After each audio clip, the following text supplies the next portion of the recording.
Riders, Uber riders, Lyft riders, let's be honest with another. You're talking to a driver here. We can see that you're being ripped off, right? And then if you want to have a conversation with your driver, find out actually how much he or she receives. But Uber and Lyft risk losing you, the customer, as the fares jump 7.2%, the report says. Now, this is data collected. Uber and Lyft will deny flat out, right, that they are upping your rider rates. At the end of the day, this is how you have to look at the picture. It's us versus them. Us meaning you, the riders, and us, the drivers, against them, the company. Because they, at every corner, they will try to stiff you, to bait you, to switch you, to take from you, to thieve from you. They have done it to drivers. You've seen it in the media every single month, and they're certainly doing it to you riders. So Uber Technologies and Lyft risk a drop-off in demand if rideshare prices continue to increase beyond current levels, according to a report released Tuesday. Now, where we are doing a fantastic job as drivers, we're educating you about the alternatives, right? For example, look up or Google the fare co-op, right? Where you're actually going to save 20% as a rider, and the driver will be making more. You know, some of you are actually taking AVs already, Waymo. You're paying top dollars, and sort of really uncharted territory, but maybe you have the money. But I can tell you one thing, Uber and Lyft are gouging you at every single step of the way. Every corner, they're looking at ways to extract more and more money from you. And thank God we have a company like Gridwise who collects the data and then truly embarrasses the company and says, look, reality is, dear rider, you're paying more and more and more. And right now, you just got another 7.2% increase. Enough is enough, my friends.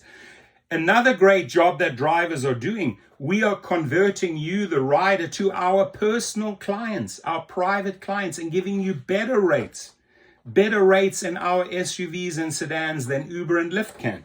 So once you know, hey, I've got a good driver, you're going to stick with that driver. So the YouTubers are doing a fantastic job educating. Again, it's us YouTubers versus them, the companies, educating the rider, you the passenger, that the alternative of hiring a private driver or have the number of a private driver. Hey, I need you Friday night. I'm going out for dinner. Hey, I'm flying out of the country on Monday, 7 o'clock. I need you, right? So the combination of looking for cheaper alternatives, maybe, sign up with a co-op app like Fare Co-op, or find yourself a good driver and create a relationship with them. That's going to bypass these horrific high fees. Yeah? You know that feeling? You don't like it when the money comes out of your wallet and Uber and Lyft, yeah, I'll take another one. That's how they roll, my friends.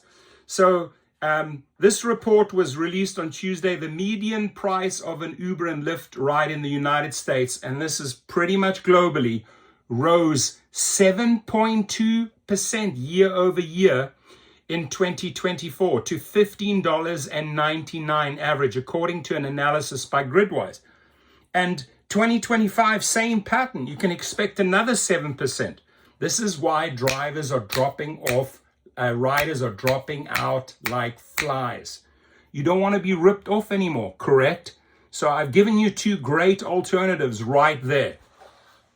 So Gridwise is an analytics app for ride-hail drivers, and they are phenomenal.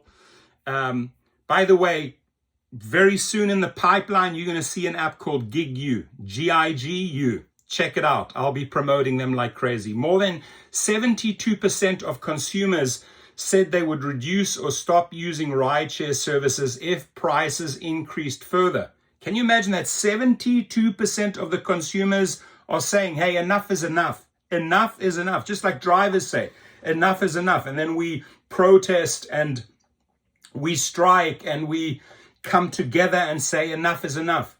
And we understand you're going through the same thing, dear rider. So we need to work together. The solution is, let's work together. Let's look at cheaper alternatives like the Fare Co-op. Let's look at cheaper alternatives. You, the rider, reaching out to the driver and creating that one-on-one relationship.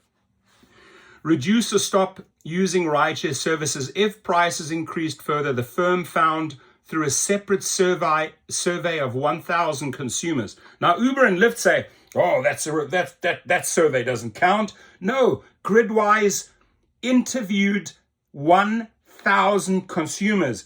Gridwise collected the data and is showing Uber and Lyft, hey, you gouging these riders. You just took them for another royal 7.2% increase in 2024, and you're doing it again in 2025. You will lose these 1,000 customers, 100,000 customers, 1 million customers. Carry on doing what you're doing, because the rider is already saying enough is enough. The driver is saying enough is enough. Enough money stolen from us.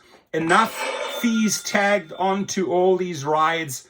People are not stupid, Dara Khosrowshahi or David Risher. We see what your companies are doing. We see the supersonic salaries that you are paying yourselves. And riders and drivers say, fuck you, we have had enough. Simple language. It's very easy to understand that. F you, we've had enough. Enough is enough, right? The threat of softening demand is already weighing on Uber and Lyft's businesses. The two companies in recent weeks provided weaker than expected gross bookings forecasts when they reported quarterly results. Both firms' shares declined following the earnings announcements. While Uber attributed its muted guidance to macro and seasonal factors, always have an excuse, right? Including currency headwinds. Oh my gosh, it's the currency that's creating this. No, it's not the currency. It's the fact that riders are not stupid. Riders can do the math, and drivers can do the math. Dara Khosrowshahi and David Risher. So the recent Los Angeles fires, and they're blaming it on the cold winter weather. I mean, blame it on this, blame it, but don't take responsibility. Don't admit that you are literally stealing that money and making yourselves and your investors filthy rich. That is what the riders see. That is what the drivers see. So please stop blaming it on Los Angeles fires, cold winter, currency headwinds. Again, 1, 2, uno, dos, eins, zwei. Up your ring hole, buddy. So it's pouring millions of dollars into national ad campaign to push for reforms in insurance policies. That's just passing the blame. Oh, it's the insurance companies. It's not us. It's the insurance companies. It says that have been exploited by personal injury lawyers and help make rides more expensive. This, in turn, Uber says, has curbed demand in key markets like California and New Jersey. Nice try, Dara. Nice try, David. Riders are not buying it. You are buying insurance low, and you're selling it to the drivers high. You are buying insurance low, and you're tagging on and pretending and selling the riders on a bullshit story. Oh, you know what? The insurance fees have all gone up. Ladies and gentlemen, riders, passengers, don't be fooled. They get the best insurance packages, and then they tag on all of their costs. External fees, ever heard of that one? So Gridwise found that Uber drivers' average weekly gross earnings fell 3.4% in 2024 from a year ago to 513, while weekly hours increased. So we're working more and we're earning less. You want to hear that again, dear rider? We, the drivers, are working more and we're earning less. And you guys are paying 7.2% year over year, more than 2023. Welcome to 2025. See what happens then. So Uber does not break down, oh no, they would never break that down, how much its rideshare and delivery couriers in each city earn in its public filings, while an investor group has called out as a blind spot in the public's ability to effectively assess its ability to make money.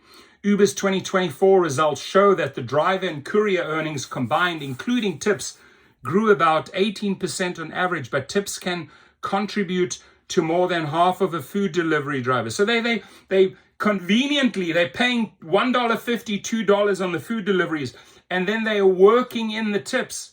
The people ordering the food know that you're only getting $1.50 or $2 and will probably be tagging another $2. So what does Uber do? Oh, they earn $4. No, the tips are ours. Why don't you explain to the people, to the riders and the people ordering food, how much you're actually paying? $1.50 to $2. Can't you be honest with your customers? No, customers, that language they don't understand. Honesty? Pfft, not in their vocabulary. That makes Uber's public disclosure not comparable to Gridwise's data. Uber spokesman Ryan Thornton called Gridwise's findings misleading. That's their goat. Oh, it's misleading. It's misleading. No, Gridwise is being wise and telling you as it is. Here are the numbers. Oh, Uber and Lyft, it's misleading. What's not misleading is the money that's leaving your pocket, right? That's real. It's easy to calculate. What we're receiving at the end of the trip as a driver is very easy to calculate. It's not misleading. The companies are misleading us. That is true. So Uber spokesman Ryan Thornton, idiot, called Gridwise's findings misleading, saying Uber's data showed that drivers in the US are earning above $30 per hour while on a trip on average.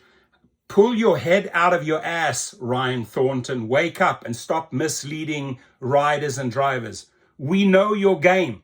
We can see through your bullshit, Ryan Thornton. However, that calculation does not account for the time drivers spend on the road waiting for the app to match them with their next passenger, a factor that Gridwise includes when calculating drivers' total working time, as you have to. Thornton said Uber could not provide comparable metric to Gridwise weekly gross earnings and weekly hours data, as many drivers often use multiple apps. Yeah, you can't because you don't want to. You have the data. Still, Gridwise's report does help illustrate the impacts of sky-high commercial auto insurance requirements that have made the rideshare industry into a target for billboard lawyers who abuse the system for huge paydays. Gridwise conclusions also run counter to Lyft's own announcement earlier this month that it booked a record number of driver hours in 2024. When asked for comment, a Lyft spokesman referred to Chief Executive David Rish's remarks from the company's fourth quarter earnings report last week. So just because he says so doesn't mean it is so. Gridwise says, hang on one second, you bullshitting the people, David, because the numbers that we collecting, the data speaks differently. So believe me when I'm telling you, these CEOs, every time they get in front of a camera, it's an opportunity to lie about what? The money. The money they earn, you know what, to keep their investors happy, and the money that they pay out to drivers and the money that they take from riders. They don't want to talk about those numbers. So Pittsburgh-based Gridwise has a namesake app that rideshare drivers can use to track mileage and earnings. It also analyzes gig industry data for other companies. Thank you, Gridwise. If you could put below there as a little comment, thank you, Gridwise, for actually collecting this data and for actually revealing the truth. Thank you, and leave your comments. God bless you all, you drivers and riders. Let's work together.